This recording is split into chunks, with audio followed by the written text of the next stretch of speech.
All right, so this is our Communicate to Greatness training. Glad for everybody to partake. This is going to be a phenomenal training. Communication is key, so you guys are going to learn some powerful techniques in today's training. But we definitely two big goals that we want to achieve with today's training. One of them is to really educate you on how this communication thing really works.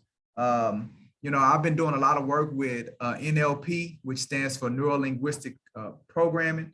I use it a lot in my coaching and really going to enhance that. And communication is very key as it relates to people understanding and processing. So, one of the things that they teach us in NLP is really about even just the word communication. If a person had to ask you to show them communication or what is communication as a noun, to be honest with you, that's not even a real word, communication. Like, it doesn't exist. Like, a noun is a person, place, or thing. So communication, you really can't even really put it in a wheelbarrow. That's how they define nouns, right? A noun is, can you put it in a wheelbarrow? So where do you put communication? You can't. So really it's communicate. And we've just taken a verb to communicate, and we've turned it into a noun. So today we're going to be talking all about that and understanding that, because the reality is to be successful as real estate professionals and salespeople, knowing how to effectively communicate can greatly enhance our bottom line. So I'm going to bring to the stage first Ms. Margaret Harrison, who is an expert in communication, because she's a member of Toastmasters. I'm gonna let her get into all of that about that and her role where that stands. And then I'm going to double back. And in addition to the great information that she's going to provide, I'm going to double back and provide some great information as well. So you all will understand it, as well as have some tools and techniques that you can utilize to better effectively help you as you communicate with your clients, as you communicate with your family members, your relationships, and just watch your whole life change. So with that being said, I want to go ahead and bring Ms. Margaret to the stage so she can begin speaking to you all. Thank you. Hello, everyone. As Mike said, I am Margaret Harrison. I've been a realtor for like 15 years. And throughout that time, I learned that, hey, my communication hasn't always been up to par. So what I did, and I strive to better myself and improve myself, I joined Toastmasters. And I have been a part of Toastmasters for about 4 years. I have been a past president, current secretary, vice president of education, amongst many other roles. So Toastmasters just falls right in line with the communication thing. So I encourage you guys to look up Toastmasters, even text me to get more information about Toastmasters, because Toastmasters really harps on communication styles, how other people would best like to communicate. Now, as realtors, we kind of need to be genies in that aspect to know, okay, well, these people like to communicate this way, or this person is this type of personality. And Toastmasters goes on to develop your leadership skills. So as realtors, I don't know if you automatically think of yourself as a leader, but we are leaders. We're leading this transaction. People are looking up to us. Our clients are looking up to us. Sometimes the other agent on the other side will have to lead them to get the transaction closed. And Toastmasters is perfect at that. Now, the first thing that I really want to talk about is confidence. Communication, I think, bears a lot on your confidence. Now, well, you know what I would like to, I'm very curious about. Sure. Mark, is tell them, like, you've been in Toastmasters for 4 years. Right. How has it enhanced your life? Like, you being a part of Toastmasters, because again, it's a major communication tool, and we want to give them opportunities that they can use past this training. So if it's had a great impact, how so? Okay, yes. So, well, I'll give you an example. Like, my communication style is speaking in examples. Good. So you have to know that about yourself. So one example is when Toastmasters, when we have a meeting, there's a portion of the meeting where we have to speak on an impromptu basis. We don't know what the topic is. We just have to shoot from the cuff, and we have to speak intelligently and knowledgeably on that particular topic. They also throw a quick snafu in there with the word of the day. So they'll give us some extravagant word, which will also build your vocabulary, helping you to speak to different kinds of people, other people, and speak more confidently on topics that you're really not that abreast of. So during table topics, I got a lot of opportunity just to speak off the cuff and get comfortable with being uncomfortable with not really knowing what I'm out here to speak about. So Toastmasters has really boosted my confidence in that way. So somebody can throw something at me and I feel pretty good about being able to speak with them intelligently. Now that worked wonders in networking. So us realtors, we do a lot of networking. Being able to speak off the cuff in networking meetings is wonderful. Now, Toastmasters also, in my particular club, Mid-Panland Toastmasters, we also give like 30-minute elevator speech, and we grade each other on our speeches. Hey, did you get all the information that you wanted to get out in those 30 minutes, those 30 seconds? Sometimes it's 15 seconds because people are busy nowadays and they just dismiss you quickly. And I found that worked when I'm doing the dreaded cold calls. You know, people will be quick to hang up on you, but if you can keep them on the line just another second to get more information out of them, that's the best for you. So Toastmasters has taught me how to speak off the cuff quickly. And also, I think more importantly, they taught me how to be a leader. So my first year in Toastmasters, they made me the president. I wasn't ready for that. Like, I just got here. I was like, what are these people doing? But the club is really big on making you be comfortable with being uncomfortable. So in that leadership role, I was able to converse with other presidents in other clubs, converse with some of the top people in the Toastmasters group and club and the company because I was a president. And that really, made me get out there, step out of my box, step out of my comfort zone, which is a big part of communication, just stepping out there and being confident that you can, you can go toe to toe with the big boys. So yeah, awesome. Toastmasters had brought all of that out of me. Okay, good. Well, thank you for sharing. I didn't want to bypass that because I know it has made a big difference in your life. Can you see it? Absolutely. Okay. Absolutely. Well, the proof is in the pudding. Yes. So one thing I was saying, confidence. So when you're speaking, especially if you're speaking with new buyers or sellers or people you haven't met before, if you're confident, they're gonna believe you. Not saying that what you're saying is untruthful, but sometimes people, they need to know you and like you. So if they don't know you yet, they don't like you just yet, you have to come on with some credibility or something. So if you're confident, they could feel confident in, okay, well, she's telling me the right thing. Okay, well, let me listen to her a little bit more. Let me lean into her.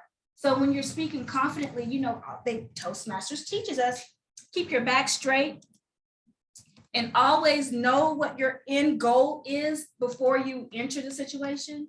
So know, hey, I want to get this buyer to sign an agreement with me. That's my goal. So when you start off like that, I don't know, it's like a switch in the back of your mind is going, hey, get them to sign a rep agreement. Get them to sign a rep agreement. Focus. And thank you, good word. I got you. It focuses you. And you kind of stay on task when I need to get them to sign this rep agreement. So everything I say to them, my body language, everything I do is trying to make them feel comfortable and make them sign the rep agreement with me. Same thing with the sellers. When you go in on your listing agreements, you want to go in confident. You don't want to go in all mousy, because especially sellers are going to think, hey, well, how is she going to sell my house and she walking around all shy and unsure of herself? I don't have any confidence. Let me get her out of my house. You want to go in there like you know what you're doing. Say, hey, Mr. Seller, yes, I like this. I like what you did there. Maybe try to change that. Be authoritative. Keep your back straight. Have some confidence. Awesome. Good Yes. job. So other than confidence and with your communication, it's like really knowing how you communicate and then asking a lot of questions to see how the other person on the other side of the table communicates. Sometimes things can get off if one person like perceives you to be a hard A or, you know, just, oh no, a pushover or a fast talker. Sometimes as realtors, we get that a lot. Oh, you just fast talking me. But actually, it's just that realtor style is just a little bit more direct and more concrete and not beating around the bush. When that buyer may need someone to ask them about their puppy, ask them about their kids, you know, just slow it down some. You're gonna have to ask a lot of questions to fill that out. So your communication style won't clash with their communication style. And which is another reason why I love Toastmasters for that, because there's a whole path of learning on communicating with other people in different people's styles. It's a whole path. So they have tons of videos and you always have the club you can practice in front of us. So yes, Toastmasters A+ in my book. You guys text me.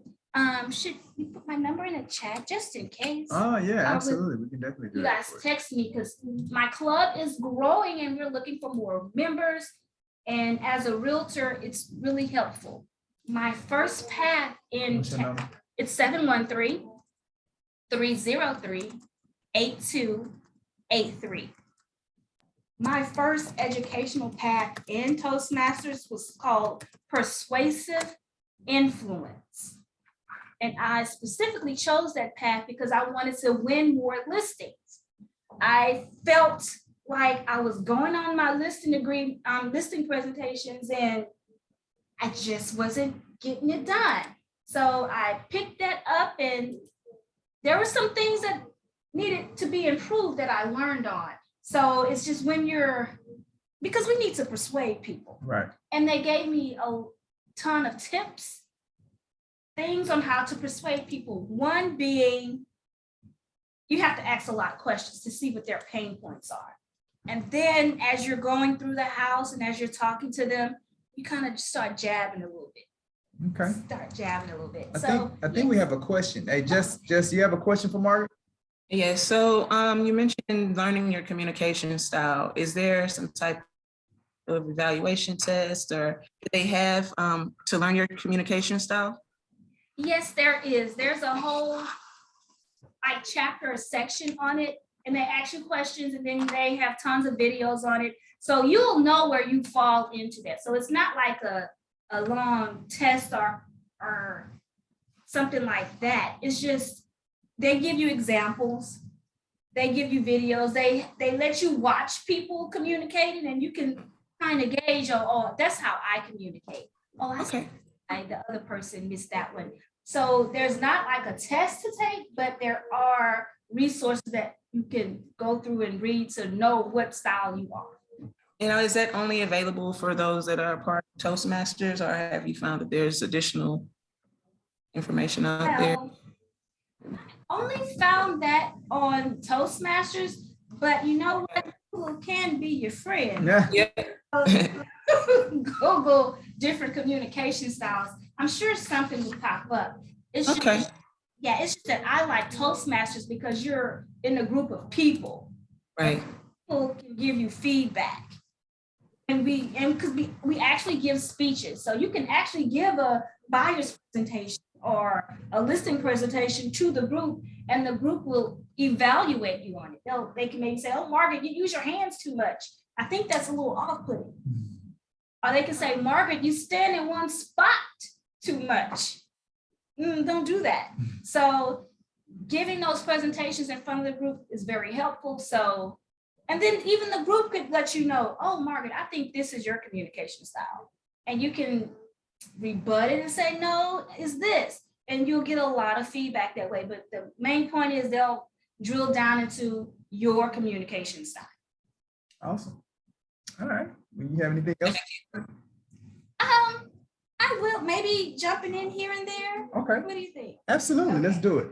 All right. So I'm going to jump in here with some things as well as it relates to communication or how to communicate, right? How to communicate to greatness. What I want everybody to understand is that this isn't one of how to communicate and effectively communicate, how to be able to go from yes to no, from no to yes, how to get it to where you can communicate with anybody and you can do that with a level of confidence. That's not something that you just get in one setting.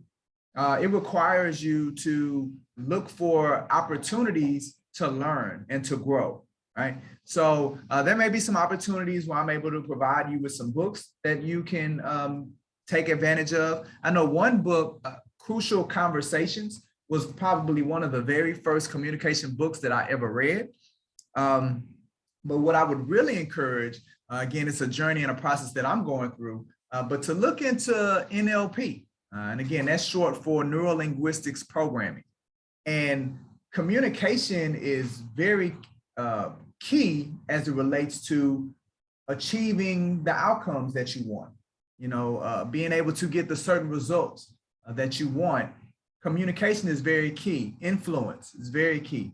Persuasion is key. Rapport is key. And all of those have to do with how you engage with other individuals. So we're going to jump into that a little bit. Now, I do have some slides. So I want to pull my slides up. As you're pulling them up, I took an NLP class in leisure learning. I don't know if anybody remembers leisure learning. I remember leisure learning. I took a leisure learning. It was about like an hour and a half class. And I came away with it was like some kind of magic that the teacher was doing to us. Yeah, Like, man, magic. I didn't want to say that, but he would kind of lead you into singing stuff. I'm like, what? Yeah, it's all about understanding how the mind and the subconscious. Oh, I'm sorry, Shay. I'm not allowing Shay to participate. She was gonna be so polite. She wasn't even gonna say nothing. Let's see.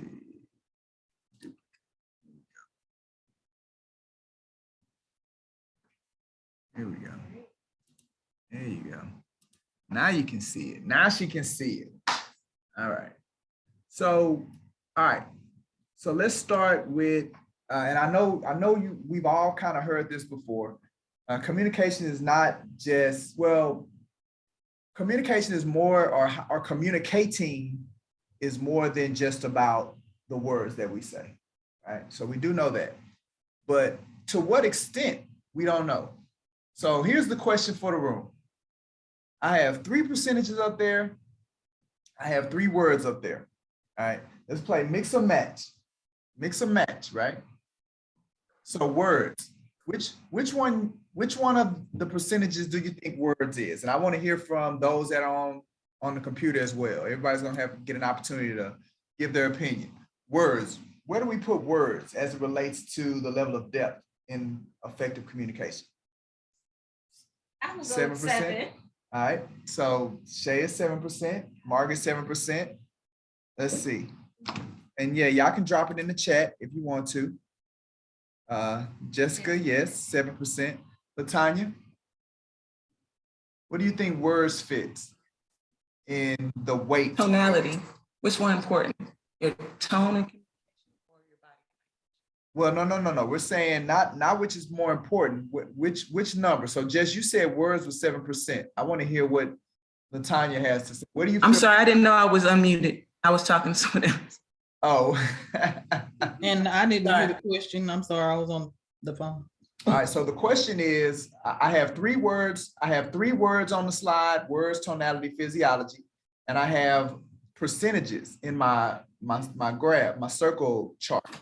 So, and the circle chart represents the percentages of what these 3, the weight that they hold as it relates to effective communication or how to effectively communicate.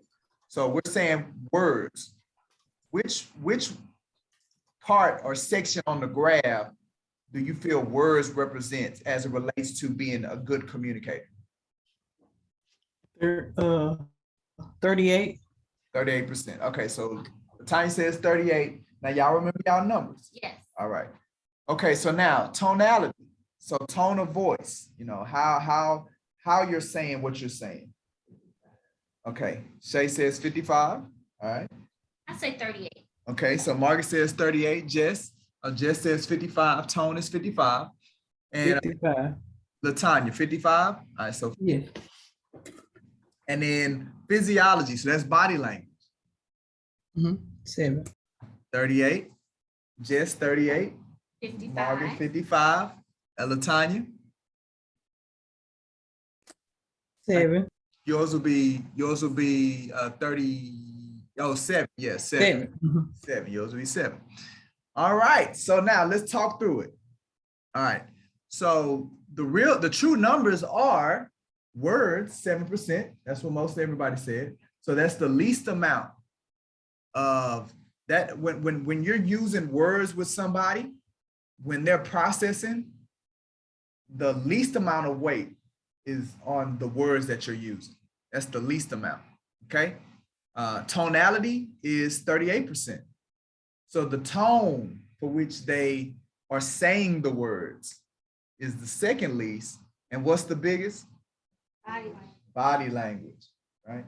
So the way that a person's physiology and their body is maneuvering weighs over, is combined, more than combined of the other two. That's how much, it's over half of the weight of being an effective communicator or understanding a person has to do with their body language and their physiology when they're saying what they're saying, right? So now, here's the $1 million question. 7% is words, 38% tonality, 55% body language. Who, when talking to somebody, pays attention to their body, to the other person's body language, or pays attention to the other person's tone when they're having a conversation and when they're trying to get understanding of what the person's saying? Who intentionally, consciously? No, I'm saying in your, because you talk, you talk to people every day. Okay, so when you're talking to people, are you consciously saying, let me pay attention to the tone that they're using when they're talking back to me, or let me intentionally focus on what their body language is more than what the words are saying? Who does that actively? So Shay says she does it actively. Okay. I don't do it actively. Okay. But I think I'll get a feeling. I'm like, oh, I don't think they get Yeah, I do it naturally. But Okay. I don't do it intentionally. Like, okay, what was their tone? What in their tone is letting me know that maybe they don't understand what to say? Right. It just So comes. it's subconsciously, right? Yeah, it's subconscious. It's subconscious. And that's the reality of it. So when you look at words is our conscious intention when we're talking to people. That's what we're consciously paying attention to. What we're subconsciously paying attention to is their tone and their physiology, right? So what we're talking about today is not necessarily you making an adjustment, but you just being more aware of what's going on when you're communicating. So that's the answer to why when somebody can say something to you, you hear what they're saying, but it's like, you may not be telling the truth, right? Or you may not really be, I hear what you're saying, but there's something that gives me a feeling of you may not be all the way into it, right? And then guess what? People always double back with us, especially some of our loved ones. Well, you heard what I said. Yeah, I heard the words. Yeah, but your tone or your body says something different. But in the past, we haven't been really able to fully articulate it to the other person. Yeah. Or we just go with it. We just go with it, right? Or when they say yes, so it's a yes. When we know, when their tone and their nonverbals is telling us that they mean no, right? But they said yes, so we just kind of go with it, right? So what we definitely want to do is that when our subconscious begins to give us those cues, especially when working with clients, when working with colleagues, even when working with our real estate transactions, when our subconscious is giving us those cues because of a person's tone or because of a person's physiology, let's go ahead and explore it some more. Let's not just go with what the word is. Even if they say, well, you heard what I said. I heard what you said. I'm just not getting the feeling that it's really what you mean. So let's talk through it some more. All right, let's discuss it some more. So everything can line up, right? So now your words, your tone, your physiology, so now everything can line up to what it is that you're actually trying to say, right? It's about paying attention, you personally, if you're going to be effective in how you communicate with people, you personally paying attention to the additional layers and not just stopping at the words, okay? All right, anybody have any questions about that? Was that, and I know we've probably been exposed to some semblance of what we just went through, right? With this, if when it comes to effectively communicating, this is like the linchpin. Understanding that as human beings and as we engage, it's not just the words. Which is why sometimes text messages can just throw the whole thing off. Absolutely. You're only looking at words. Absolutely. And why sometimes a phone call can throw things completely off. That's why it's always best. Like this right here is why it's always best to, when you're meeting with a new client, to do it in person. This is why. Because when you meet with them in person, you can see all the cues. You can take advantage of it, right? And that's another reason why when you're in your deal and you start having some complications with your deal, the best thing to do would be to get in person with that person, to get face to face. At the least, get on the phone with them. The last thing you need to be doing is trying to handle conflict via text message, which is what a lot of us try to do. And the reason is because we don't want to put ourselves in the heat. We don't want to put ourselves in the fire, but you need to put yourself in the fire when conflict is done, right? So if you have the opportunity and it's not an inconvenience to your client, if y'all are not on the same page, y'all are not getting the results that y'all want to get, call the client in for a meeting. Hey, let's sit down. Let's have a come to Jesus meeting. Let's sit down and let's hash this, let's figure it out. And then it puts yourself and your client in an environment for them to be better understood. Everybody wants to be better understood. Right. Well, for me to better understand you, I got to be in the room, right? Go ahead, Jess, you're going to say something? Oh, no. Nobody's good. All right, awesome. Okay, so now let's look at when we say tone, physiology, what are we really talking about? So again, physiology, 55% of effective communication. So we're talking about gestures, we're talking about posture, facial expressions, and blinking. Right? How many people realize blinking could be a telltale on and this is a deeper level of NLP that I'm not going to go into in this setting, but the direction that a person moves their eyes can communicate what's going on. It can communicate if a person's telling you the truth or if a person's lying, which direction they're moving their eyes. That's why if you realize, if you really think about it, when you're talking to somebody, most people don't look you in your eyes. Or if you ask them a question, if you ask them to recall something, if you ask them to think about something, when we most of the time we look a certain way. Like we don't like if Shay asked me to remember something, I don't look her in her eyes while I'm trying to remember it, right? It's like I literally try to go into my brain and try to recall it, right? So, but again, these are things that most of the population pay zero attention to. And that's why when you went to that guy's class, you thought he was doing magic. Right. He's not really doing magic. He just understands these nuances of the physiology of the human, right? The reality is that we're not just doing things haphazard. Like how we behave, it's a reason. It's some kind of intention. is behind it, and most of it is done unconsciously, right? Our clients are giving us clues and they don't even know that they're giving it to us. Customers are giving us buying signals and they don't even know that they're giving it to us, right? Yeah.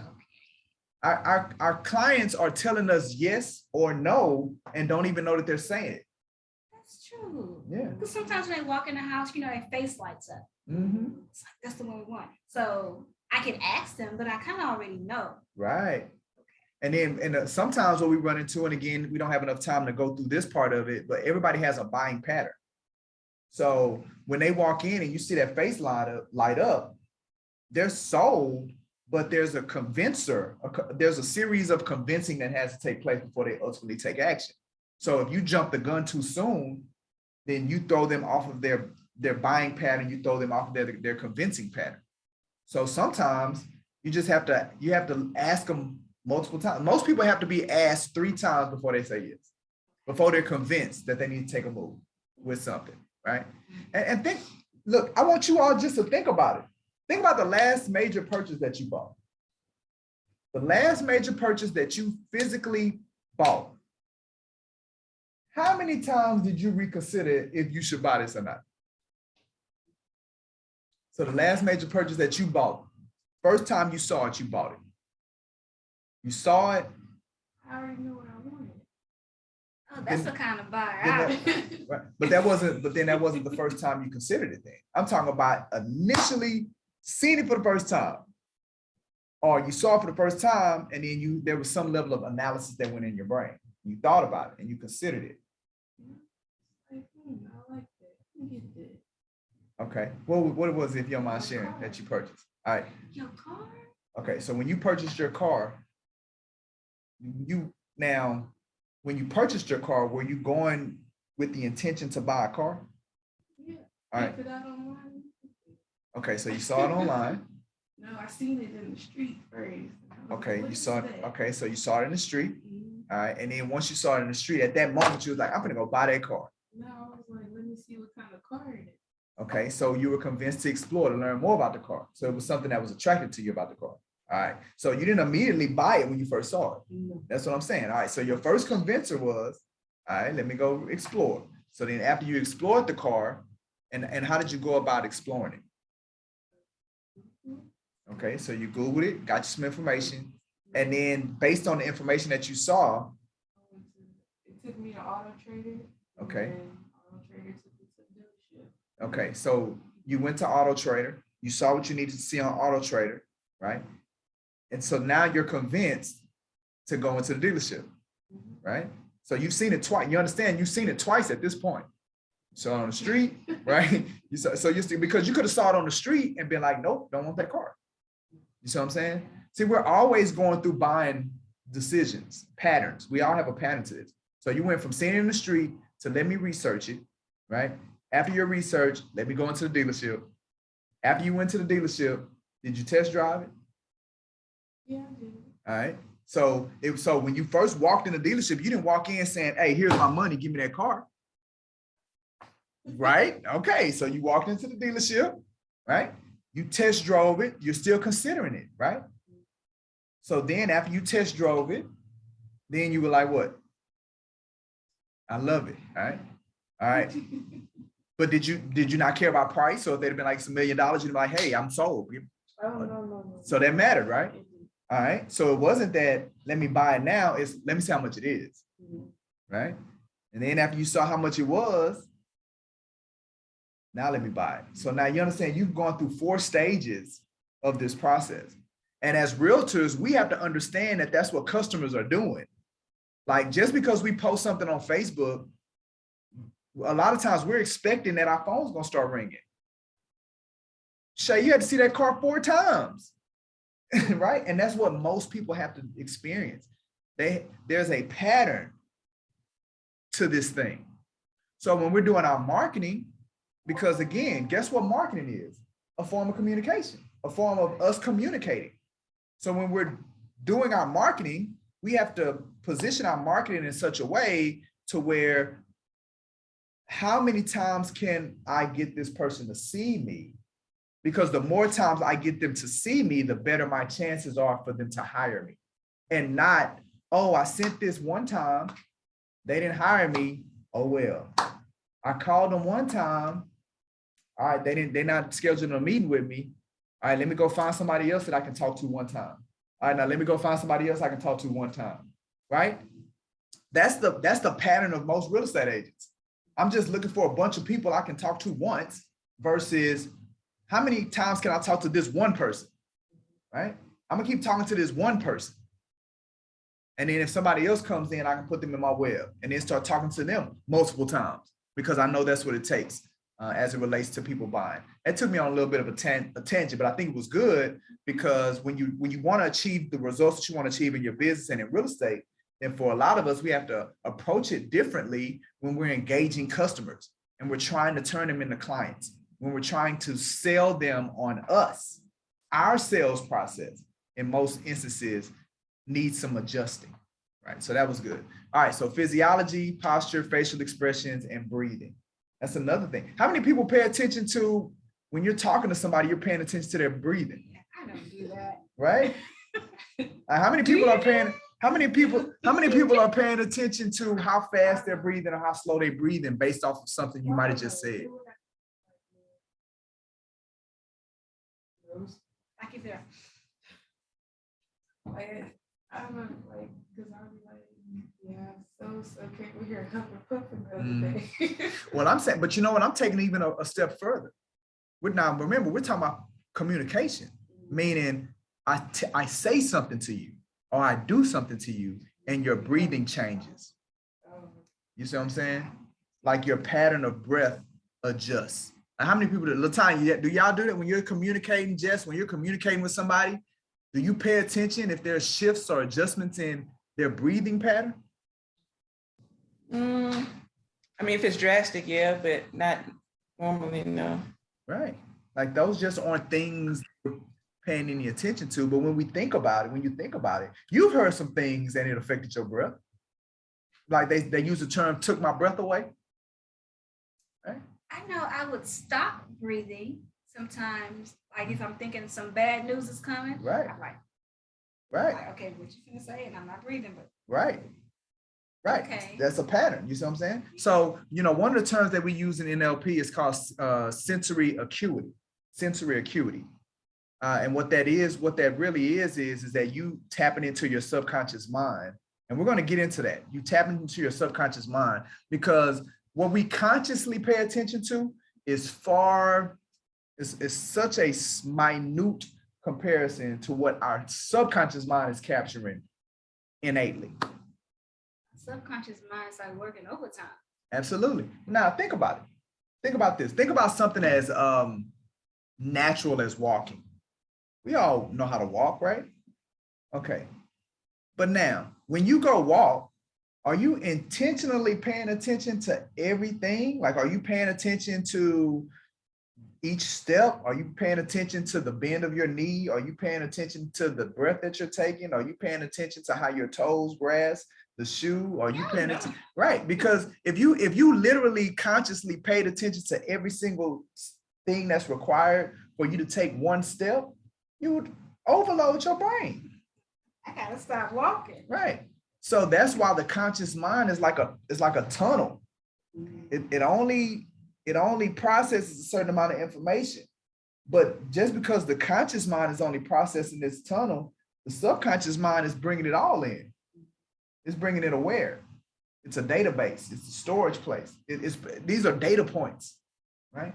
These are data points that your brain is accessing. Because guess what? When it's time for you to walk again, the conscious needs to pull the information from somewhere for you to know how to do it again. So it recalls it, it remembers it. That's why sometimes you go somewhere and you're like, man, I feel like I've been here before. And then you realize you had been there before, but you couldn't quite place it at that moment. That's what deja vu. Hey, maybe clairvoyance. Or when you see somebody's face, you're like, oh, I know you from somewhere. Right. And they're like, But you can't recall it. Yeah. We still never figured that out. You ain't figured it out, but it may come. It may come.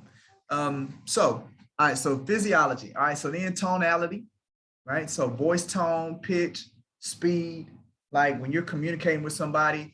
And I'm like, pitch is kind of the one that we're accustomed to. Like we tell somebody, when we say something and the person goes to that high pitch, right? It's a comedian. Yeah, like that. Or it's like this comedian that he was doing a joke. He was telling something, but he was lying. And every time he lied, his pitch went high. He was like, yeah, man, I went over to that store. And I'm like, man, you ain't going to that store. I ain't lying. Okay. I ain't lying. Yeah, so that pitch will go higher, right? So, you know, we see that. And then sometimes we're talking earlier about those fast talkers, right? You know, you start speeding it up. You start recognizing that tempo begins to increase. Or voice timbre, right? Quality of voice. I ain't drunk. No, I'm good. Nah, player. I ain't had a drink at all, bro. You know what I'm saying? Like you can, yeah, although he's saying he ain't drunk, the slurring of the voice is telling us the truth. Our subconscious is saying, Yeah, something ain't right. So that's why between the physiology and the tonality, that's the subconscious piece of it, right? And even loudness. Again, somebody can say something like, I love you. Like that ain't. it's like the tone. Right. So now the words are I love you, right? Versus I love you. Right? Or I hate you. You know what I'm saying? Like if a person said that to you, I hate you. You're gonna really hate me. Right. You'd be like, I like your kind of hate. Right? So that's just how powerful how the physiology and the tonality is. And that's something to keep in mind when you do have to give bad news to your client. Right? Focus on the tone and the physiology of how you're going to present the information. It's funny, me and Brooks, we were talking about today about the guy that had to let go those 900 people. And then he started the Zoom with, it's y'all unlucky day. He was wrong with that. Right? He was wrong for that. Well, you know, everybody has their opinions about it. But what I just saw it as an opportunity as you can always, no matter what the words are, you can always deliver information to where it has at least negative impact on people. There's anything, any manner of words that you can deliver, if you pay attention to your physiology and your tonality, that a person can receive it, if not positively, but at least not receive it negatively. So is this why when like doctors give you bad news, they always bring you in and tell you to sit down? Bed manner, that's what they call it. Okay, have a seat. Yep, and they smiling. Yeah. Right? And that's important, right? Okay. So again, when we're working with our clients and we're going through something, we're going through a situation, well, we can deliver that information to our client and in such a way to where it doesn't have such a negative impact on the client if we pay attention to our physiology and our tonality, right? Okay. And then the last one is words, predicates, keywords, common experiences, and associations is the last one. All right. So now I'm going to go a little deep. Now this right here is really about understanding how other people process, how we process the world, right? Because sometimes we're confused on how somebody else didn't understand what we were saying. Guess what? Not only are we confused on why they didn't understand what we were saying, we hold them in contempt for not understanding what our intention was for them to understand. We hold them in contempt, right? So this is going to help us understand why we have to stop doing that. And we especially have to stop doing that when we're in sales because we deal with so many people, right? So this is how the brain, this is how our mental capacities work when it comes to going from external output to an action being taken. So meaning, if I come to Shay, and I keep using Shay because she's sitting right in front of me, right? So it just makes it easy for me to just use her in my demos. So if I come to Shay and I say, Shay, close the door, close that door. So now, if Shay gets up, that's a behavior, it's an action. If Shay gets up, oh, you know what? Nope. We're going to use a real experience.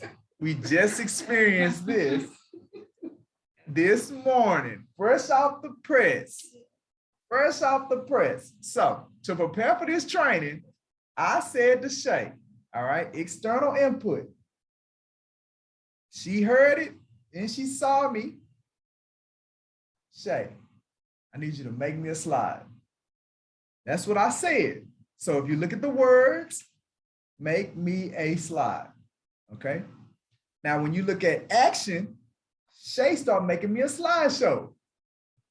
So the input was make me a slide. The action was slideshow. So now, through my training in NLP, it has offered me a level of patience with people. So I recognized through the behavior or through the action that there was a disconnect somewhere in between the external input and all the rest of the stuff that goes on in our brains before we take action on what we just heard or what we just saw or what we just felt. There's a process, there's something that goes on in between that, right? So the first thing that happens is, again, we're stimulated by something external. So we hear something, we feel something, we touch something, we smell something, we taste something. Like, this is how data is brought into our bodies. It's through our senses, okay? So then once we get that stimulation, our subconscious mind does one of three things, all right? It's either gonna delete something, meaning something that is irrelevant for us to pay attention to at that moment. Because remember, what I said earlier, and I just to put some numbers to it, they say that the subconscious, the conscious mind, at any given moment, we can take in, as it relates to data, we can take in 126 bytes per second. Okay, so if you're thinking in computer terms, right? Computer terms, they operate in bytes per second. So that's information. And a bit is just a chain of information, a chain of data. So consciously, we can take in 126 bits per second, all right? Now, it's more than that amount of data that's going on around us, right? The subconscious mind takes in 2.3 million bits of data per second, right? So that means unconsciously, our brain is capturing 2.3 million, and they say that's a conservative number because it depends on who you talk to and the timing of the studies and things like that. So 2.3 million is a conservative number. Some people estimate it to the billions bits per second of data that we're taking in and we're not even aware of that is happening. But that reminds me of that movie Limitless. When they would take that pill, their brains was able to like see all this. So he saw like a butterfly coming out of the cocoon way over there. Yeah. And then he would hear somebody open the can. Yep. That's a great illustration. That's exactly what it is. Your subconscious mind is doing that. But as a protective mechanism for you, if you were consciously aware of that many bits per second, you wouldn't be able to function. It's too much data coming in. So the subconscious, so as a protective mechanism, some people call it the critical factor, we have to crunch it down to where the conscious can take it in manageable portions. So we don't flip out. So the way that the subconscious mind does that, it uses three techniques. It either deletes things that are irrelevant, it either distorts things, meaning that there's something that we're taking in, but we don't quite understand it. So we we change Like it. to make it fit what you think it is. We make it fit. We change it, and we don't even realize that we've done that, right? Or we generalize. So when I use that illustration of us walking, that's an example of generalization, right? Because you've done it so long, you don't every single time you get up to walk have to be consciously aware of every single movement that you make. So now the subconscious mind has generalized that task, and all that data that's being inputted is generalized it, and now it just calls it walking. We need to walk. Boom. We don't need, it's not, we need to put our foot down, we need to bend our knee, we chunk it together, we need to walk. That's generalized. All right. Delete. Have you ever, when you're typing a paper and you put the twice, the word the, you put it twice, but nobody catches it? Like nobody catches it, for like multiple people don't catch the fact that you put the twice, right? That's an example of deletion, right? So your subconscious mind saw that you had the on there twice, but when you read it, that the, your subconscious mind said that the does not fit, so we're just going to ignore it, right? I have another example. So at my children's school, they had a girls' day.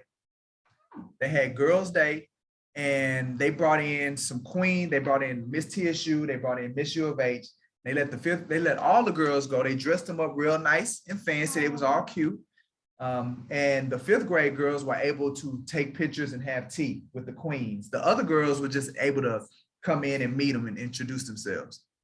So there was a picture in the hallway of the school that everybody, parents, principals, assistant principals, everybody, art teacher, everybody could see this picture.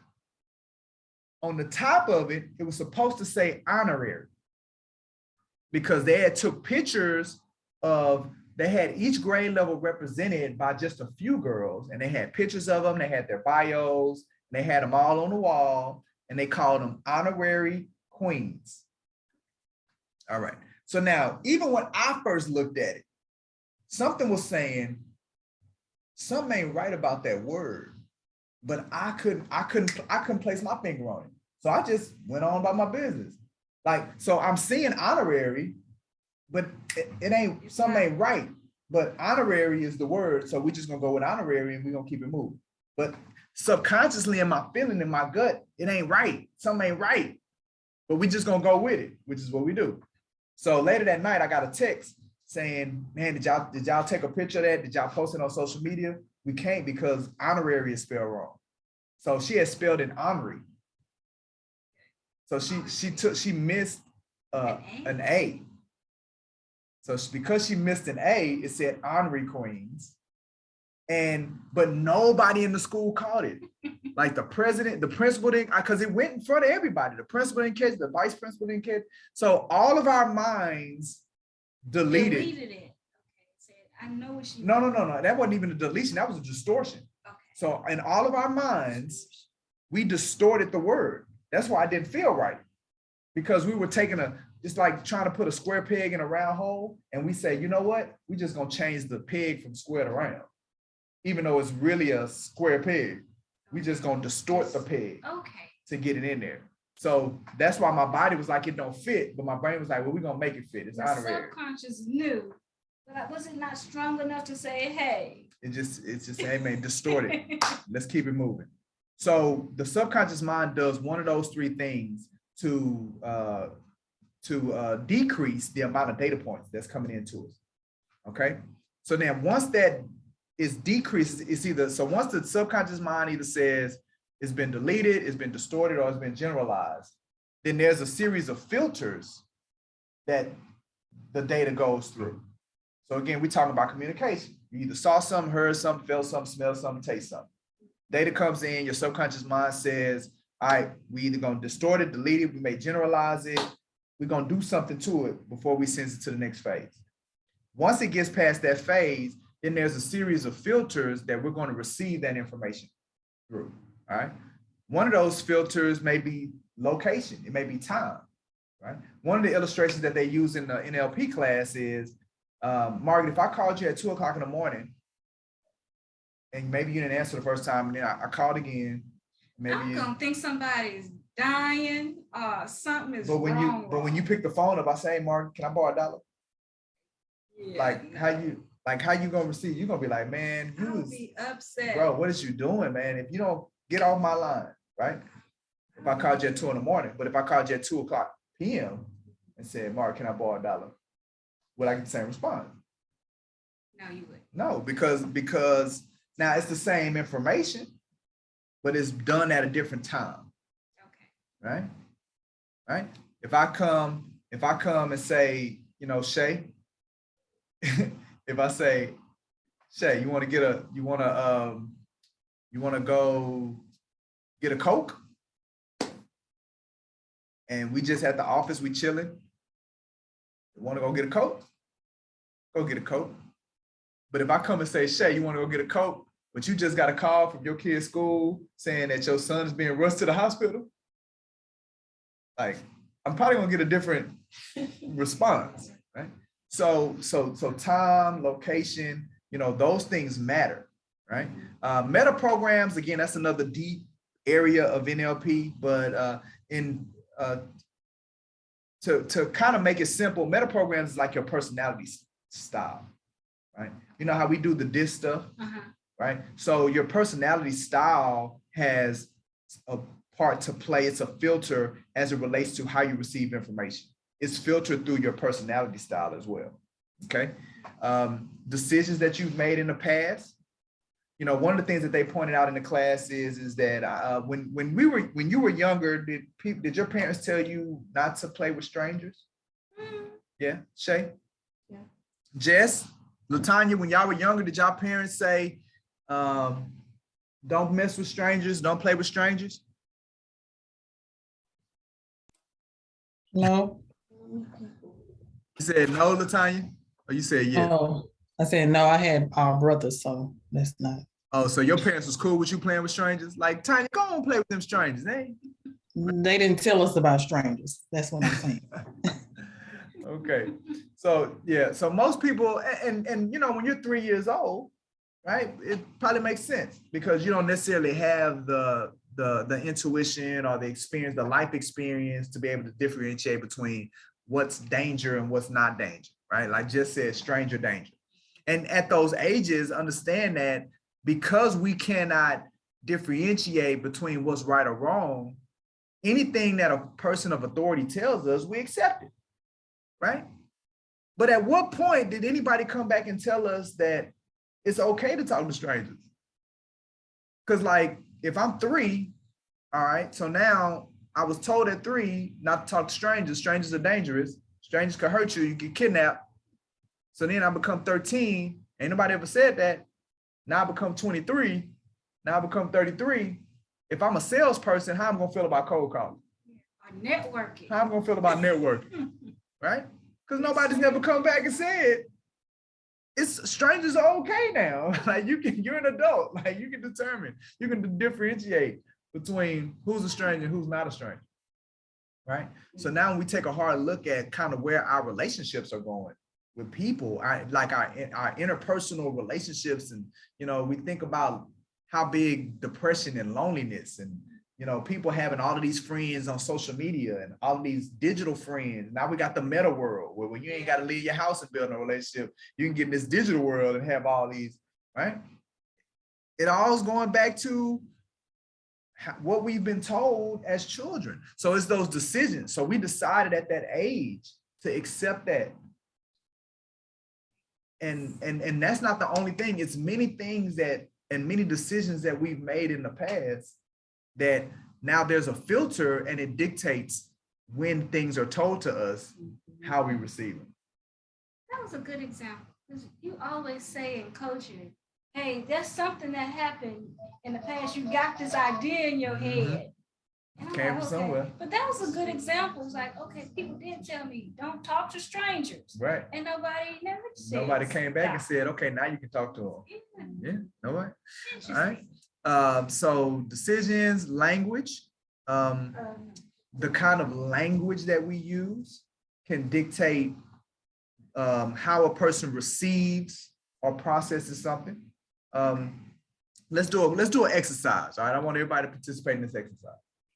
Okay, I want everybody to think about right now. I want you to think about a problem that you have. Think about a problem that you have, everybody. Okay. All right. So now, when you think about that problem, how does it make you feel? Just start shouting out words. How does it make you feel to think about that problem? Heavy. Heavy. All right. What else? Anxious. The problem that you're thinking about. Anxious, heavy. Latanya, tell me about the problem that you're thinking about right now. How does it make you feel? Jess, how does it make you feel? Think about the problem.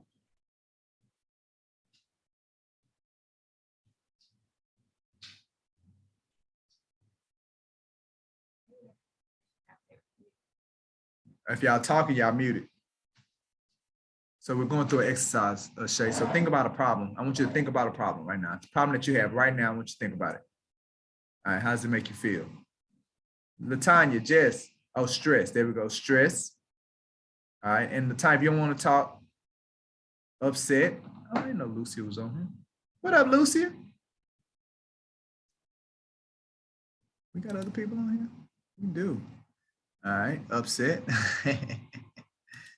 All right, so now, all right. Ooh, is it hot? Your problem got you at. My problem got me. I wasn't thinking about mine. Y'all thinking about y'all problem. All right, so now take that same thing and instead of a problem, it's a challenge. Call it a challenge. So it's not a problem, it's a challenge. Now, how does it make you feel? Hopeful. Hopeful, all right, good. Hopeful, that's what Jessica said, hope. Oh, okay. Challenge, all right. How does it make you feel, Shay? So it's not a problem, it's a challenge.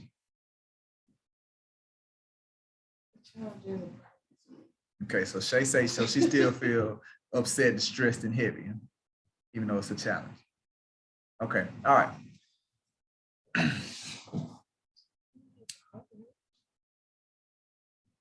Yeah.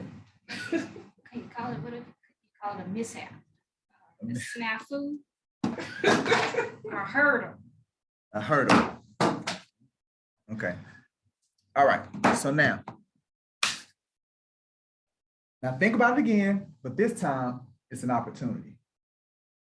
Now, how does it make you feel? Same thing, but it's an opportunity. Call it opportunity. It makes me feel more hopeful. More hopeful. All right. Shay, it's an opportunity. Or is a problem an opportunity for you? No.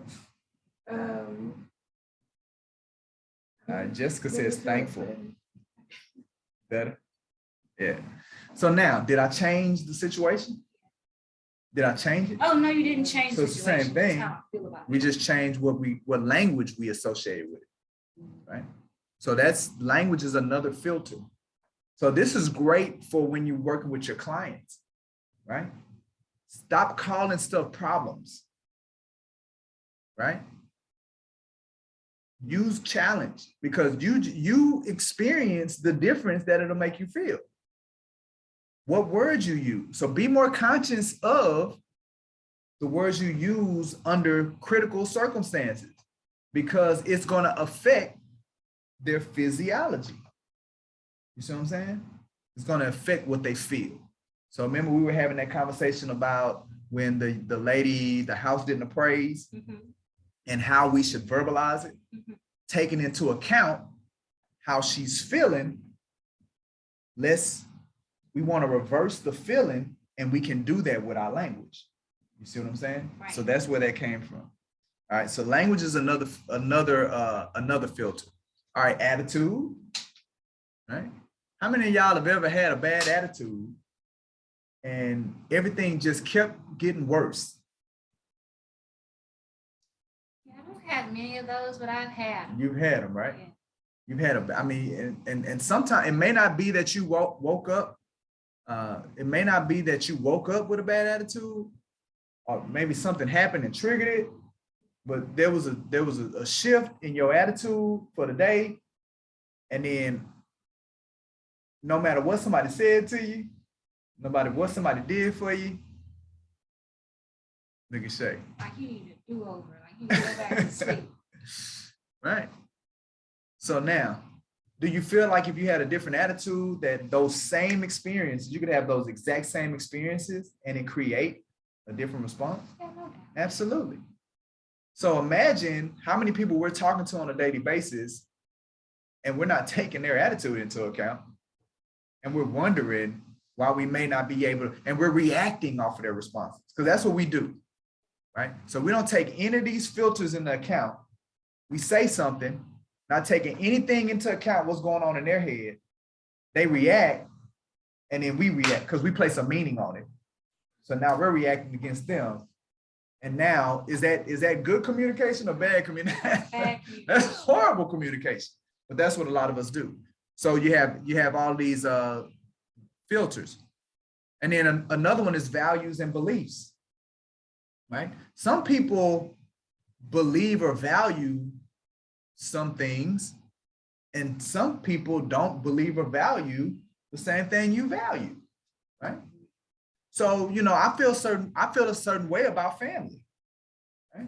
So my behavior and my actions, and information that I get, it is filtered by how I feel about family, right? Prime example. So we're in this play. I was riding with the director. We were going to see The Little Mermaid. The kids were in a limo, right? So he was mentioning about how the mother of one of the actors, how she does not participate in whatever what the child do. She don't participate in it. So now, based on my values and my beliefs, I immediately start judging this lady. I ain't never met this lady. I don't know nothing about this lady. But because of the fact that she don't participate, and he was saying he's always got to go pick her up. They live right around the corner from the theater, but she never brings her, and it's not a priority for her to be in the play. So my values and beliefs automatically go into judge, because how you not going with your kid? You're a bad parent. Like, I'm in the play. I'm acting in the play with my kid, right? And you won't even bring her to practice? I ain't never met this lady, right? But that's what we do, because values and beliefs is a filter that we have. So memories, another one, based on experiences and situations that's happened to a person in the past, right? One of the illustrations that they use in the class is the instructor said that when he was a child, he almost drowned twice. So now you can imagine when it comes to pools, right? 3 times, right? So are you ecstatic about going to the pool, right? Do you look forward to going to the beach? Absolutely not. But when you really think about the data, right? Because we're talking about data points coming into our mind, a pool is really just a hole in the ground with water in it. That can kill, right? But I've never experienced drowning. So for me, it's a hole in the ground, right? And for my kids, it don't mean nothing. I remember one time when little Mike was real young, man, and I could have swore, you know how they say before you die, you see your life flash for you? Like, I saw his life flash before my eyes. Because that little dude, man, he wanted to go get in the pool, don't know nothing about swimming, ain't never swam before in his life. He just like being in the water, ain't taking how deep the pool is, ain't taking none of that into consideration. I was holding him. We was walking into the apartment for them to get into the pool. It was a real nice fancy pool too. I remember it too. It had like, one of them pools that had like the rocks and the waterfall coming down the rocks. It had features right in the front. So we had parked the car. I was carrying him in, and I could barely get him out of my arms. And so he started taking his clothes off. Like, while I was letting him down, he started taking his stuff down, man. Man, that boy ran around that corner and was about to hop in that water, 6 feet deep, 0 camera. I literally Now, I'm pretty sure it didn't play out like this, but I felt like I leapt and flew and grabbed him out of midair. He was dingling over the water and I captured him from over the water and saved. Right? But again, he had never experienced anything as it related to that. So he had no relationship of how pools can kill you, like you say. So again, it's those memories that can impact you, right? And then there's one that's not on here, which is identity, right? And I feel like this is the most powerful filter. And identity is anything that comes behind I am, right? I am, the words I am, right? So like I am a husband. So because I am a husband, then there are certain things that I don't do because of how I've defined being a husband, right? I am an entrepreneur. So because I'm an entrepreneur, there are certain things that I don't do. For instance, we were having that conversation about the situation about the guy firing the 900 people, right? And Mr. Brooks, co-founder, serial entrepreneur, just couldn't quite understand how the impact of that happening. Well, because he's an entrepreneur, and entrepreneurs never have the risk of being fired. And we never have the risk of immediately your source of income being eliminated, right? And having to deal with cleaning up the mess. So through his filter, yeah, he got that information. Well, how he responds or feels about it is built around his identity as a business owner, right?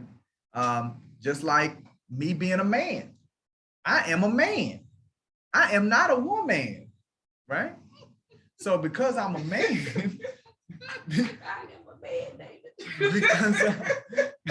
I am a man, there's certain behaviors that I've associated with being a man, my identity. So now when I get certain things that come to me, I see it a certain way. I respond a certain way to it because how I've defined myself as a man. You have that filter. I have that filter, right? And that's why, you know, we're in interesting times right now because people are able to gender identify. So now you have gender identification. So now, how do you define male and female? It's fluid. And it can affect your communication. And it can If affect your they see communication. genders different from how you see gender, so you may be saying something that could be offending them. It could be or offensive. they're like, what? It could be offensive. And for you, you're like, I don't know didn't mean what happened. that. Yeah, it's like the communication is off. Yeah. But that's it. Just like what you just did though, because that's the biggest takeaway from today's training is for you to begin to trigger something must be off. Identified. If you say something and based on their behavior, based on their action, based on their physiology, listen to your subconscious, then you stop and say something must be off. Let's reset, right? Before we continue to go down this rabbit hole from whence we cannot come back from, right?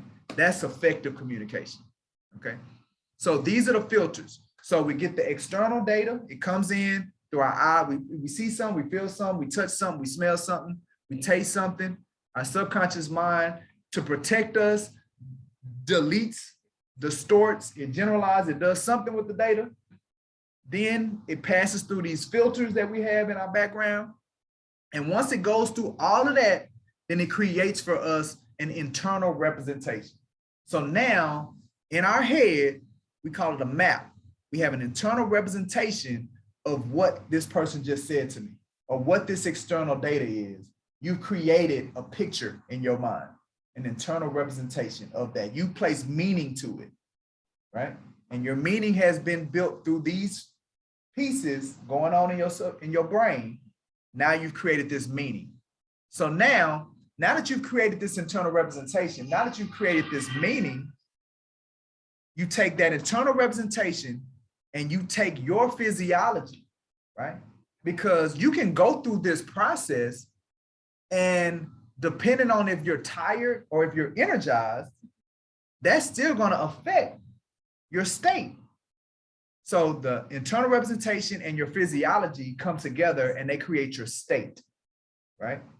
So for instance, to be in a sucky state, think bad stuff and feel bad and act bad, like droopy, like droop down, poke your lips out.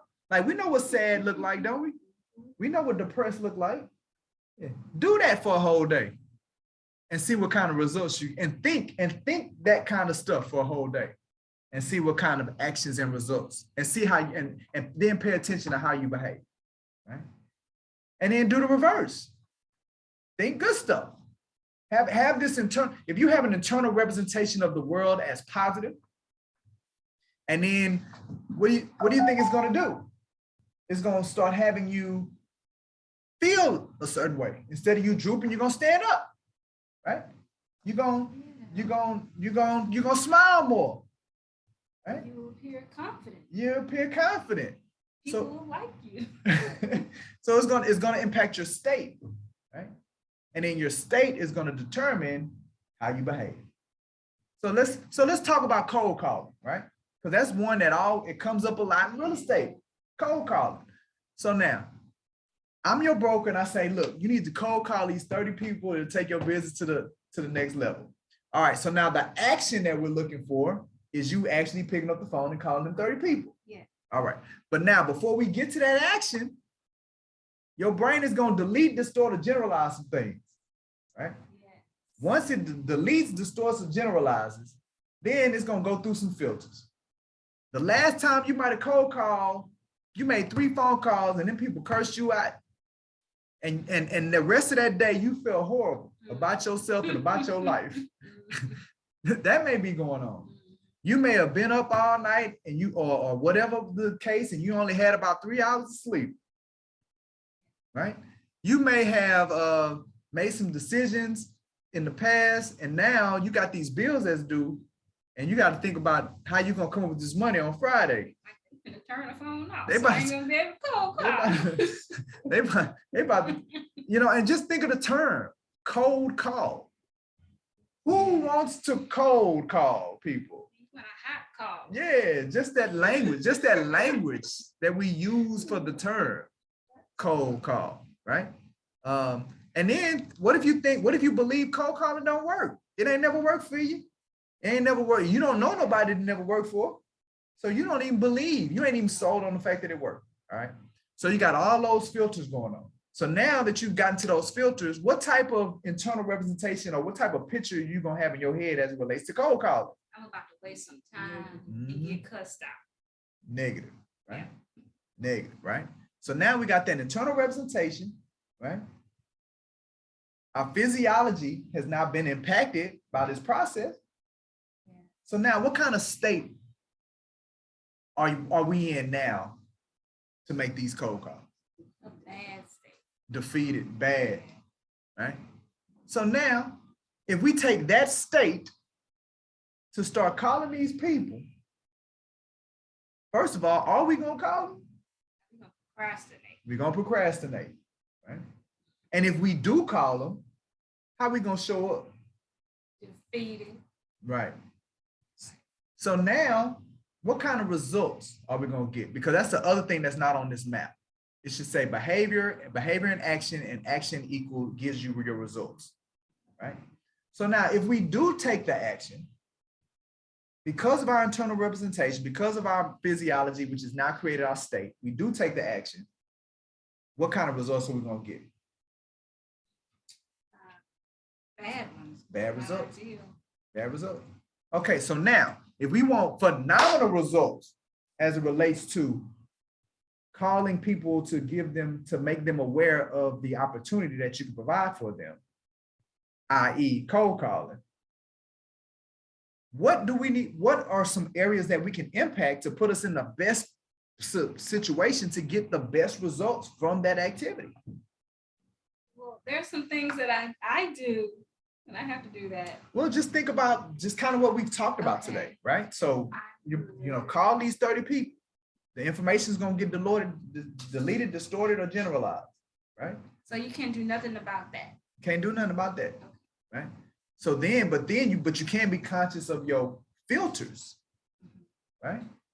Like you may feel like, well, cold calling ain't gonna work, but is it really not gonna work? Because there's a lot of people that really do it. So it's got to be working for somebody, right?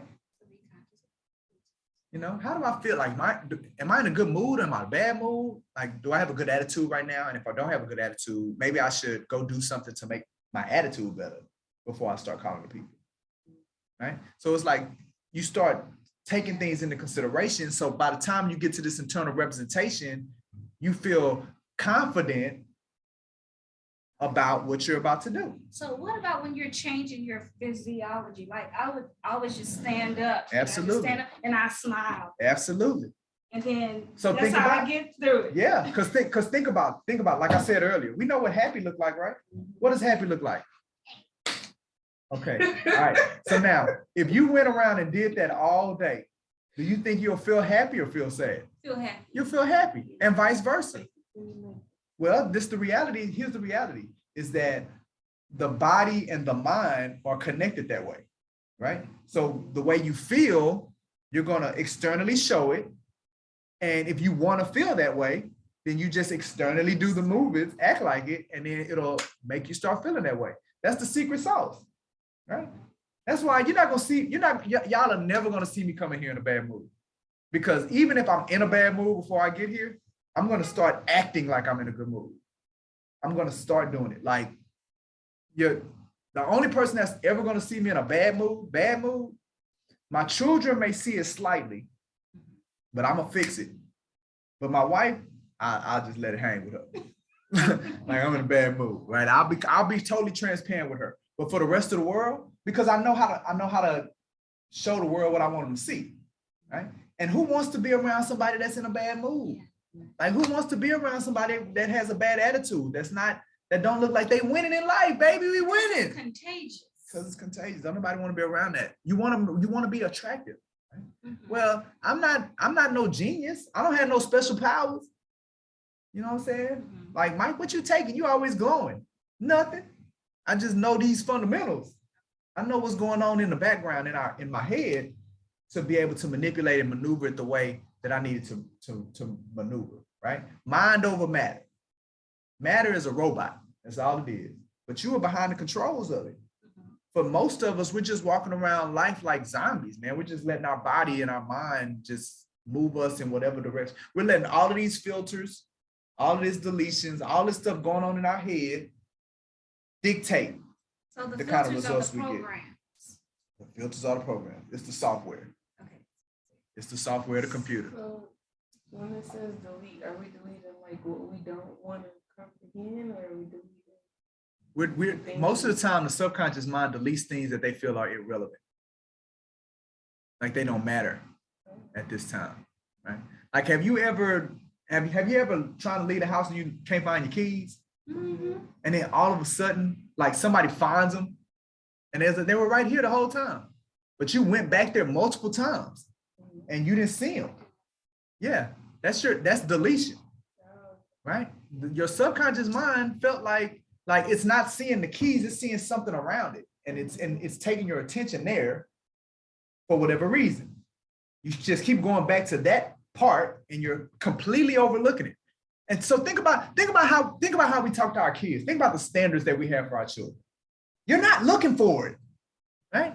You're not paying attention, right? This thing completely has me change how I parent my children. And if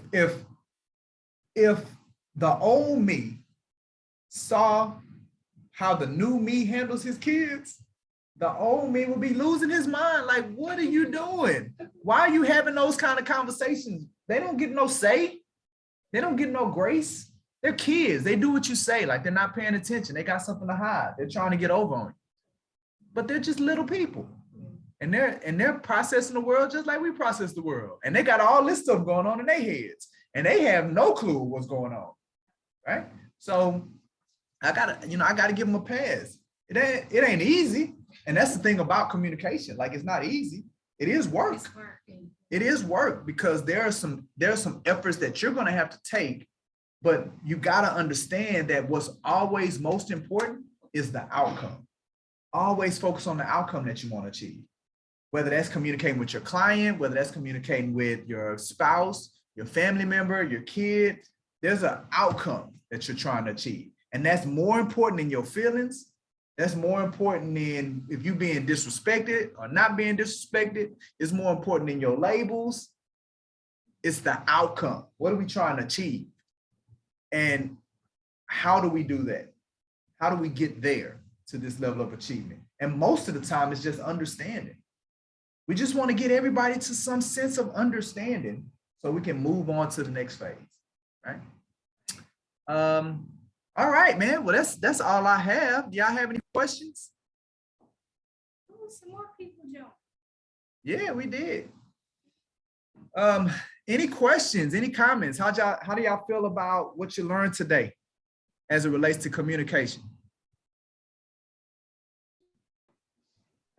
I mean, I enjoyed it. For me, it doesn't bother me if someone, has when I call them and they have a bad attitude, or they hang up in my face. I just keep it moving. I mean, ain't nothing else. But you know why? You know why though? Here's the hack that you're probably taking advantage of, Shantae, that all of us need to begin taking advantage of. When we look at this, this slide right here, and if we say that a person's behavior is based on, we just said how a person behaves or how a person reacts is based on all of this stuff right here, then is it really about what I said? Is it really about if I touch them a certain way? Like, if the response is wrong, is it really about me? So most of the time, when you get a negative, if you're calling somebody or you're having you ain't did nothing, then it ain't about you. It's right. It's this stuff going on in their head is them. They got to get together. So the hack that you capitalizing on, Shantae, is that you realize that. So you don't react to it. You don't let it affect you. You don't start creating your own story and putting your own meaning behind the behavior. Oh, they don't like me. Oh, right. I'm disturbing them. Oh, no, they may just have some deletion and distortion and generalization going on. They may have some filters in the past to deal with their attitude or something to deal with their memories or, their physiology may be on. I don't know. It's a multitude of things that could have caused them to respond the way that they did. And ain't none of it for me. This needs to be a class when people are taking their real estate exams and stuff. It sure do. You're right. Like, it's not about you. It's the people. They have their own hangups. And you know what? It's not even really a hangup. It's just a process. Like, we're humans. It's the human experience. And this is the process. Yeah. All right. Well, good. Thanks for sharing. Jess, you had something to say? Oh, no, I just got kicked out. I'm back on. Okay. All right, so we're just asking for feedback about the training. How you guys feel about it? Do you feel like you learned? What did you learn? Or what? Not even what did you learn? What are you going to apply? I want everybody to tell me what one thing that they're going to apply from today's training to help them communicate more effectively. For me, it's just paying more attention to those three. The body language and the tone. Just being more aware beyond words. Good. Okay. Okay, for me, I'm normally, pretty upbeat when I call the customer, because I do know customers like someone who's positive. So I try to always maintain that when I'm talking to a customer, even if, they might respond negative or say that they're not interested, I always thank them for their time and for speaking to me. And I just keep going. So I always try to make sure I keep a positive attitude when I'm calling all the callers. Okay. All right. Thank you for sharing. LaTanya, give me one takeaway.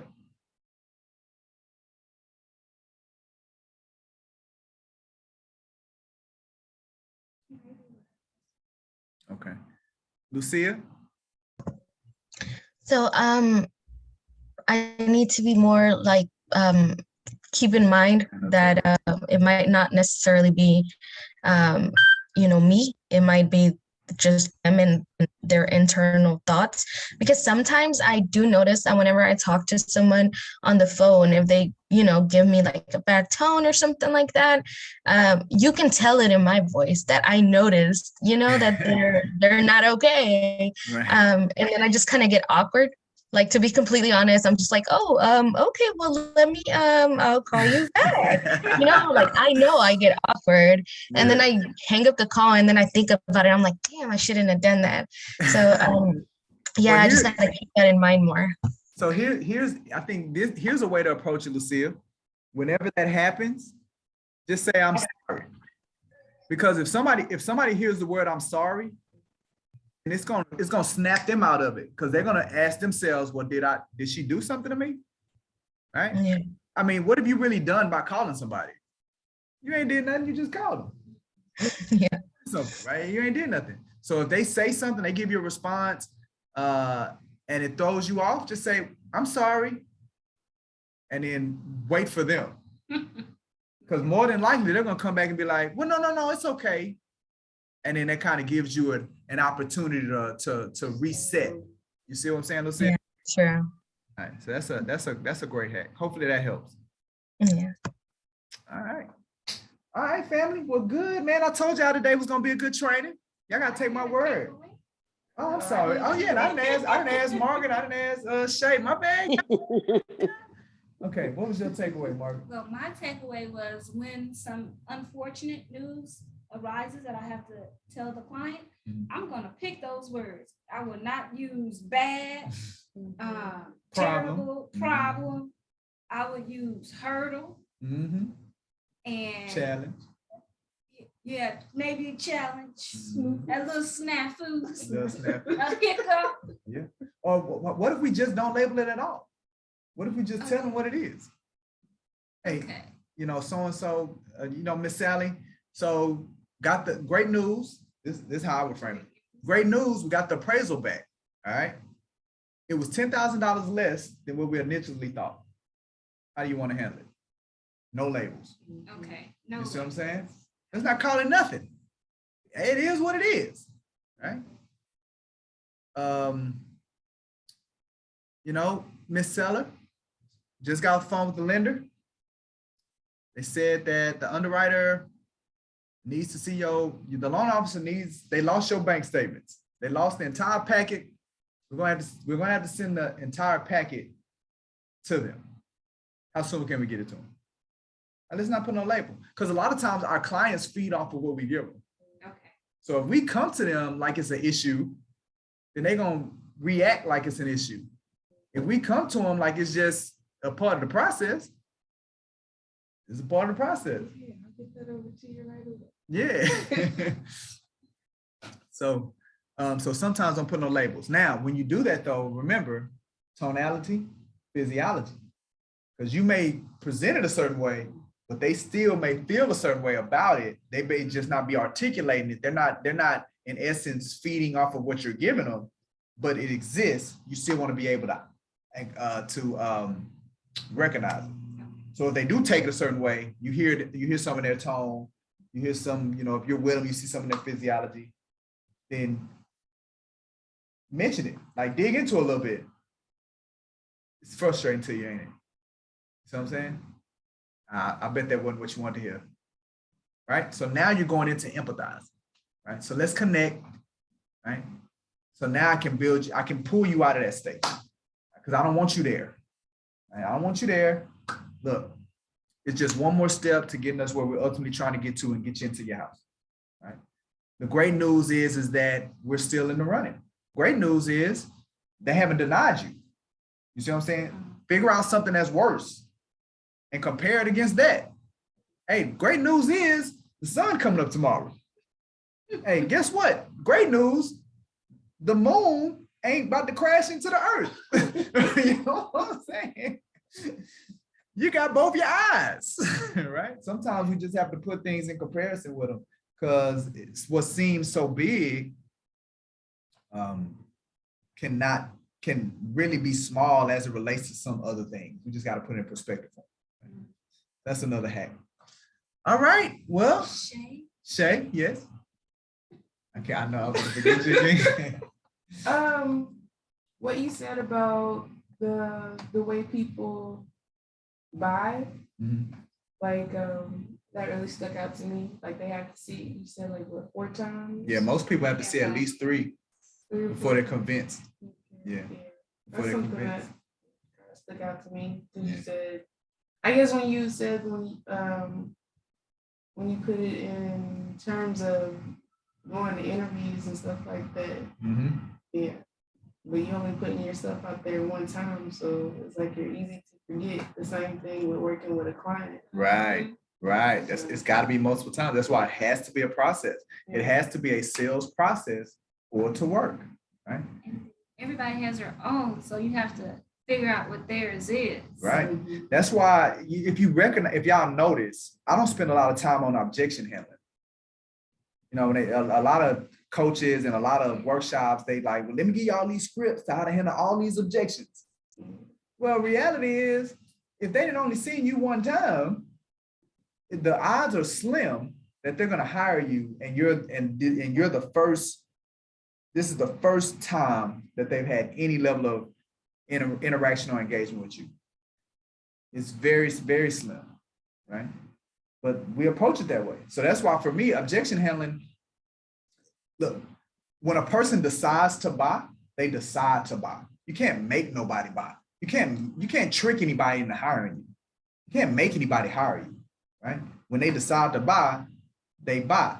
So what you want to do is you want to put them in the best situation to make that decision easier for them to make. But they're the ones making the decision. All right, I got everybody. Anybody else in the room that I forgot? No, I think I got everybody. All right, we have any other questions? If not, that'll be our Communicate to Greatness training. Y'all go out there and be great, and y'all communicate. All right, thank you. All right, talk to y'all later. Thank you. Later. Thank you. Oh, Jess, you want to get on the line to talk about that stuff? Yeah, All right, I'll call you. all right. All right, bye.